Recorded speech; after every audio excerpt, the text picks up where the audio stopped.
मंडळी, आज पुणे महोत्सवात आपल्याला अचानक म्हणजे या स्टॉलला भेट देता आली आणि मनोज शिंगुस्ते सर आपल्याला भेटले, ज्यांनी की हे माझी जन्मखेप या पुस्तकाचं हे केलंय, बरोबर. पण मुळद्यापाशी बसून हा कथा संग्रह वाचू नका, मुलगा बसेल आणि मुक्तार असेल. पण सर मुक्तार असेल, बरोबर आहे, ते सर्व असतायत. आणि तुमचं तोंड कोण पडलंय मग?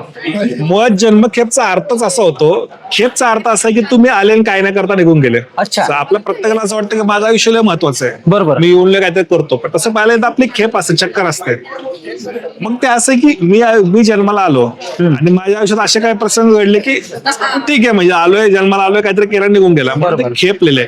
आणि या सगळ्यांमुळे ते प्रसंग घडतात. श्वान असेल, कॅमेरामॅन असेल, मार्के असेल, गाडी असेल.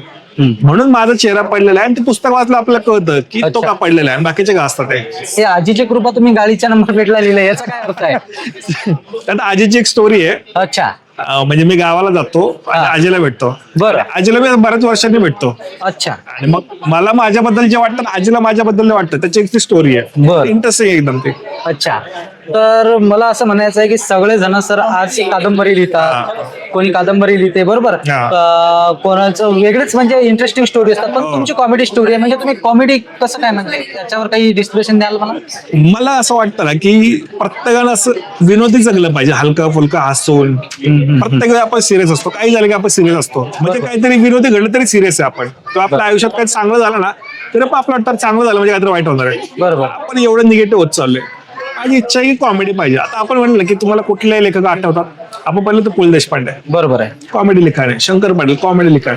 सो लोकांना हसवण्याची जी मजा आहे ना ती नाही येत, म्हणून माझी इच्छा आहे की फक्त कॉमेडी लिहिलं पाहिजे. बरोबर. म्हणून ते पुस्तक कॉमेडी लिहिलं. तुम्हाला पाहून सर असं वाटत नाही की तुम्ही लेखक आहे म्हणून? मी युट्यूबर आहे. अच्छा.